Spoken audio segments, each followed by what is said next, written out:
Well, I have had a fantastic visit down to the great state of Indiana, specifically South Bend, Indiana, and meeting some fabulous people at the History Museum and also at the Studebaker Museum as well. Some of you may have seen that on either YouTube or on Facebook.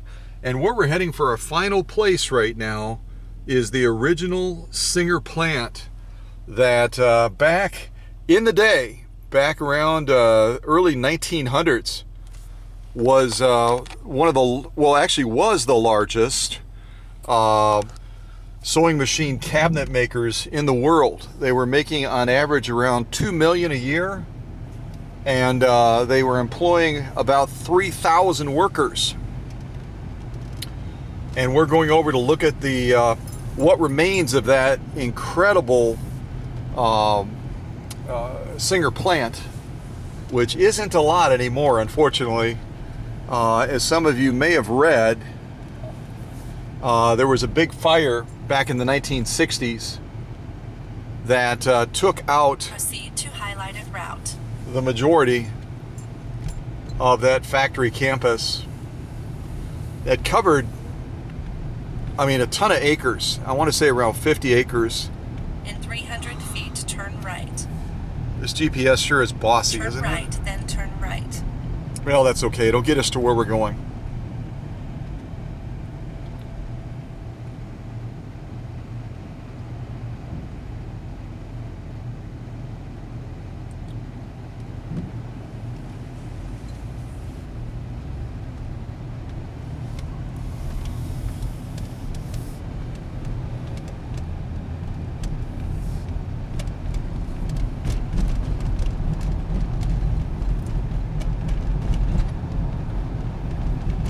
Hoping we have enough electricity left in Turn this right. camera to shoot this final phase. We will see.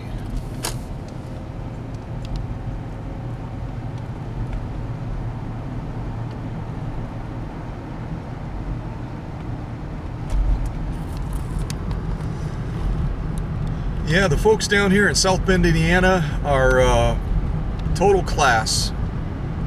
Incredible hospitality, very welcoming. Super, super kind folks and very generous with their time. Each and every one of them that I met at the History Museum. So I'm very grateful. All the coordination they put together to make this trip possible. It looks like we're about 5/10 of a mile away from our destination, so we'll keep our fingers crossed, hoping we can squeak out just a little bit more juice out of this camera.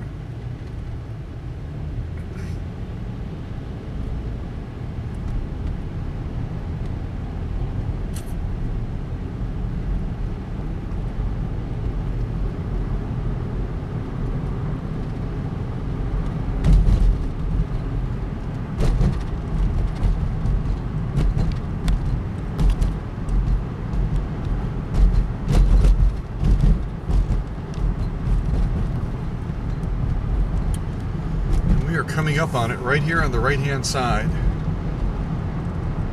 We'll kind of look at it this way first, and if we have enough power left on the camera, we'll check it out from the railroad tracks, which is really the best way to see the building.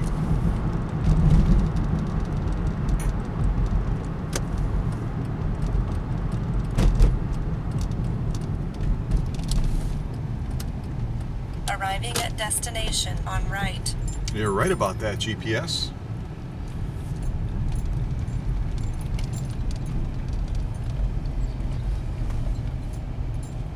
So this is towards the back of the building, you can see there.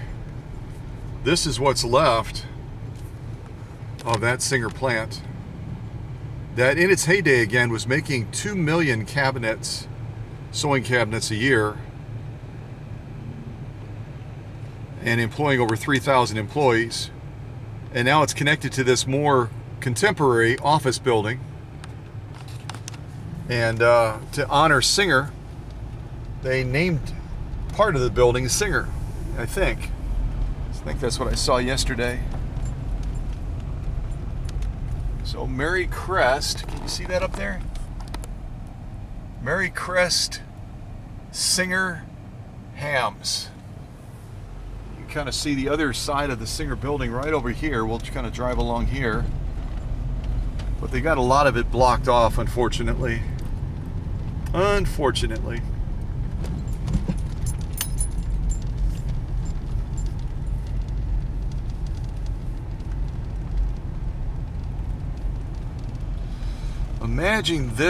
Imagine this building when it was running at its peak in right around the early to mid 1900s. Just imagine how this factory would have been running. Those 3,000 employees coming to work every day, kicking out sometimes 10,000 sewing cabinets a day. How is that even possible?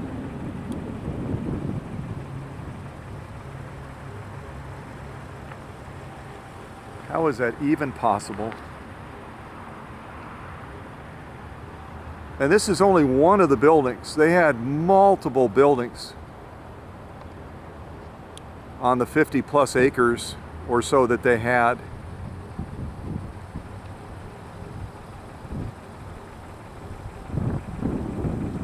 And I wish there were a way to get inside, but apparently this is so structurally unsound now.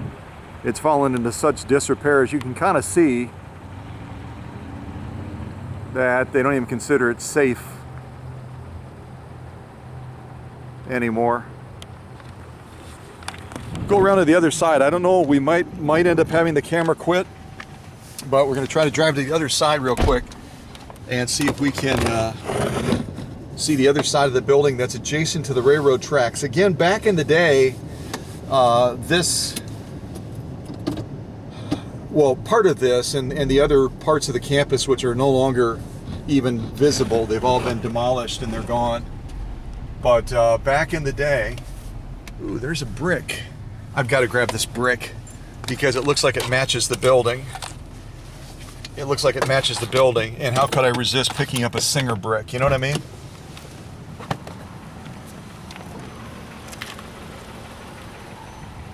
Yeah, that totally matches the building. Look at that brick.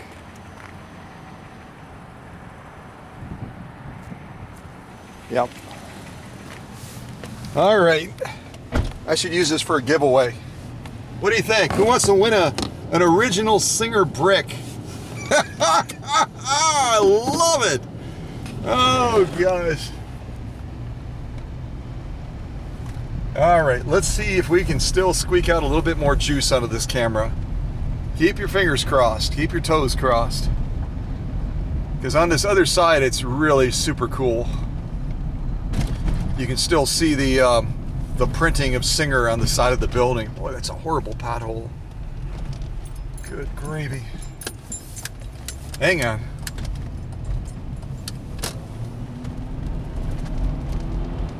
I'm going to tick off some of my Indiana friends here.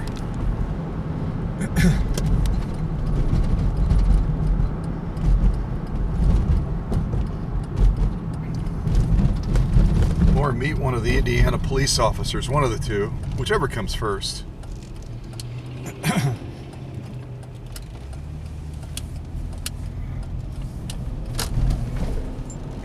So what I was beginning to say, I think I got distracted, which is pretty normal for me, is when this was running at its peak, they had about 5 miles of railroad tracks on the Singer campus, and they were tied directly into this main railroad track that we're about to go over the top of. And if we can squeak enough out of this camera battery, we'll kind of see how that relates to where the building is. So here's our railroad track right here. I'm just going to go right over this way.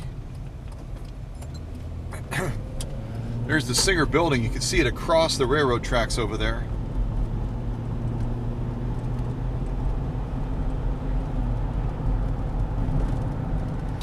See it right across this soccer field. I'll kind of slow down. There's the Singer building right over there. And you can just make out on the side of the building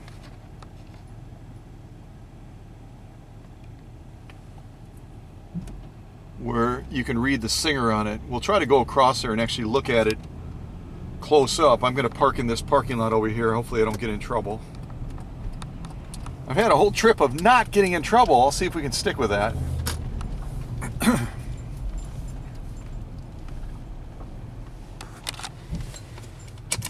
I'll bring my phone too, because if we have enough time, I'd like to read something to you. All right, cars off. Lights.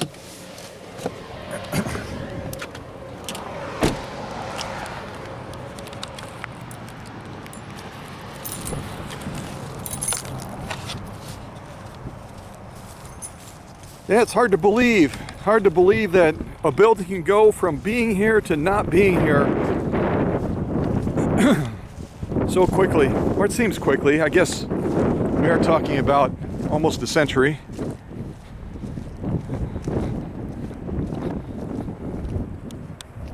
There you can start to see the Singer building coming into view.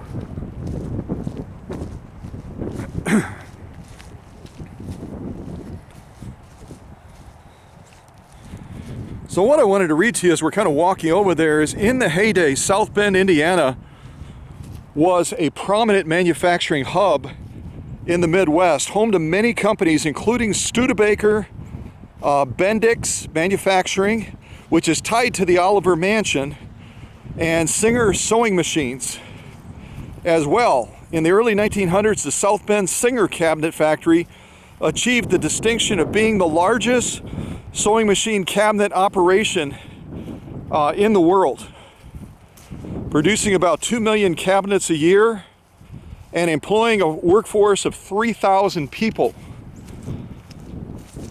And this is obviously only one of the locations that they had, and it's the only one remaining. Hoping I can get across here without falling down the hill, because I got my not so perfect shoes on today.